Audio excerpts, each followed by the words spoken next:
Hey everyone, June 5th. This is the third video of the build.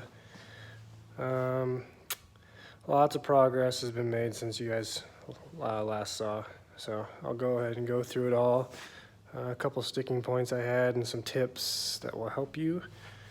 You can see butt ribs are on.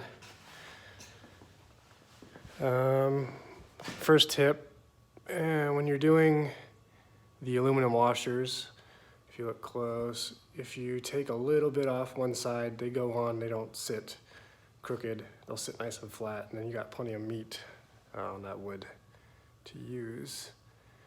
Rod ends came in, and the entire push-pull system is in.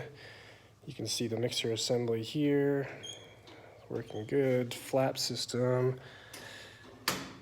also working nicely. You can see the elevator is attached.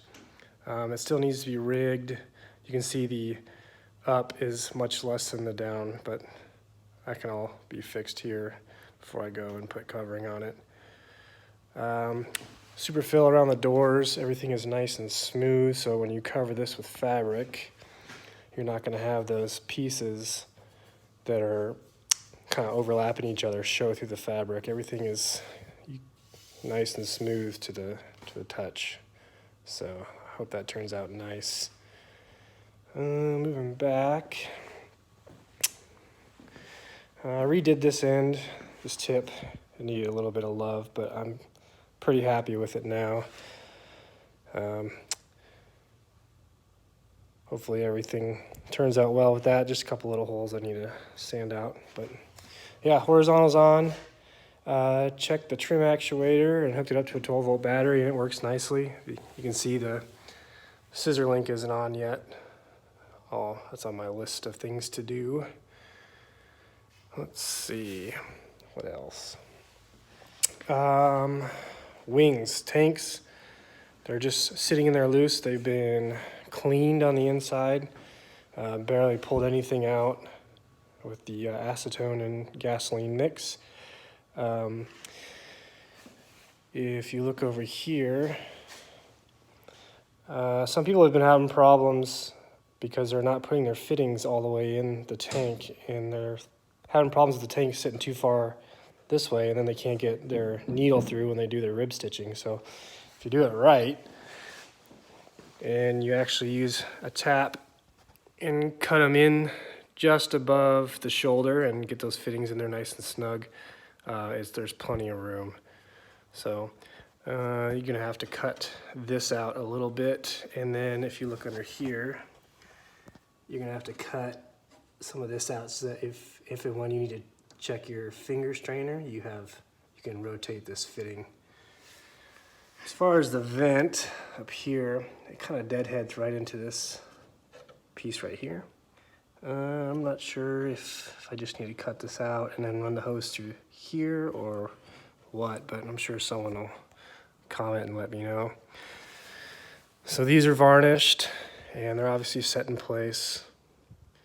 One thing to pay attention to is when you do your doubler in here, if you look down the line, I don't know if I need to nip that off, because when you cover these, it comes over the top and comes down, and this will show. So still undecided about that. Let's see what else. Moving over to the lift strut brackets. These take quite a bit of time. I think there's 40 or 50 stainless steel rivets in each one. And then there's a couple hard to get rivets. Hopefully you guys can see that underneath there. In order to get to those, you have to take your handy dandy hand riveter and you grind the sides down a little bit. Gets in there nice. Works perfectly. Easy peasy. Now, since you've seen the progress updates, going over here, we have an engine. This is a Yamaha Apex. It's a 150 130-ish horsepower, fuel injected, out of a Yamaha Apex sled. They're gaining pretty good popularity if you've been around the aviation world for even a few days. You've probably heard of Steve Henry. He sort of pioneered running these. He started with an RX-1, which is carbureted version, and then moved into the fuel injected version. Right now he has this style engine, but with all the Edge Performance Go Fast parts. So he's pushing 370 horsepower, I want to say, out of a, I think he's 200 pounds firewall forward. This, as it sits, is 130. When I'm finished, it should be 170. So right around the 914 weight, I want to say, 160 horsepower. Plan on running Teal Jenkins Skytrack gearbox. Brian Dacus is AEM. He's got a whole plug-and-play kit with an engine display that'll run. He has done plenty of dyno pulls and got the tune down perfect. I will replace the coils and the injectors. I've already pulled the top end off, and it looks brand new in there. It only had like 3,000 miles on it, so yep, pretty excited about that. What else? Some things that are not popular with Kitfox right now, or at all. I'm talking with a guy who's up in Fairbanks who is building belly pods for Kitfox, carbon fiber. Reason for a belly pod, you might ask, is when we go hunting and I bag a moose or a caribou, I don't want to put a bunch of bloody caribou and moose inside my brand new airplane. So I'll stick it in the belly pod and it can bleed to its heart's content. And yeah, pretty excited about that. Also, slats. If you look here, you'll see this doubler that everybody puts in for the windshield and the skylight portion. Well, I think I'm going to do the same thing on the red caps here and here. If you know, I've heard of Carbon Concepts. He makes carbon fiber slats, and they kind of, on the Cubs and whatnot, they come up and they mount here and here, and then they have a bracket that goes out with a slat that moves with the angle of attack. I think it's going to be every 3 bays. So total there should be 3-ish separate slat mechanisms on here. So kind of excited about that. I don't think I've ever seen a 7, let alone an STi with slats on it. So it will still have the VGs, and you know, when I do my phase 1, I'll just have the brackets sticking off. And then once I get comfortable with the airplane, I have my baseline. I'll throw the slats on and see if it gets any better. If it doesn't, oh well. It's kind of fun to try something new. Yeah, lots of progress. I want to say this mixer assembly total with all the rod ends took me like, I want to say 10 hours straight. One thing I did not do is you're supposed to wire tie this instead of using a cotter pin. I tried wire tying it, and in order to get the correct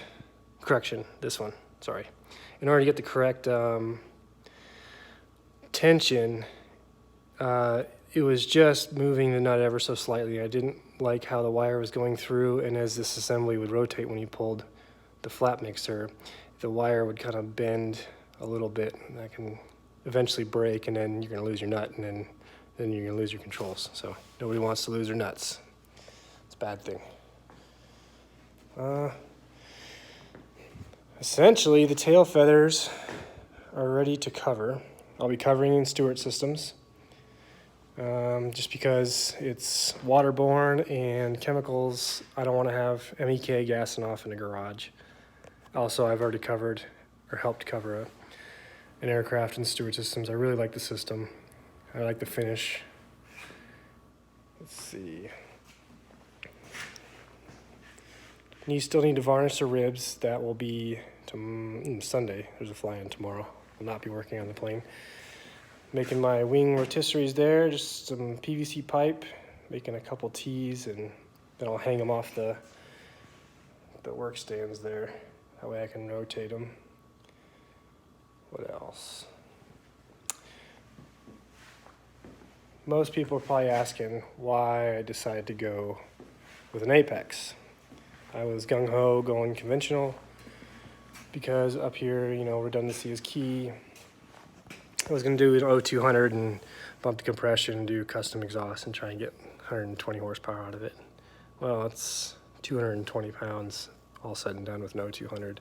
I still like the idea. They're super simple. I could rebuild it myself easily. But I wanted power. And I like the fact that, you know, this is new, and experimental aviation is all about pioneering new stuff. And there's a few other people who are really developing good solid firewall forward kits that I think I'll be purchasing. So 0200, you want to say pick one up used, timed out for $6,000, put go fast parts, you're in it for probably up to 12.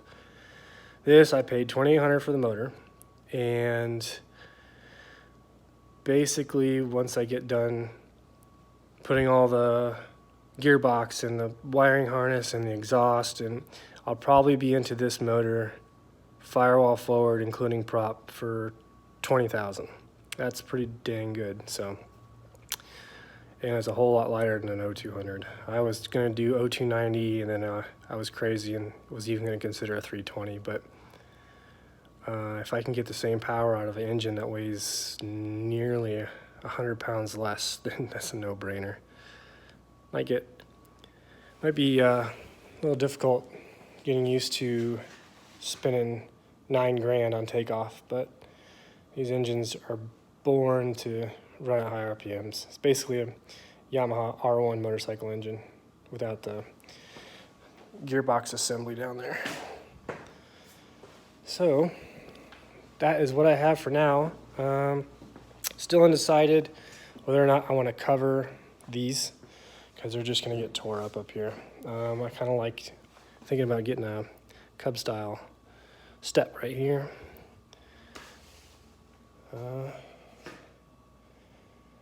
Yeah, that is it.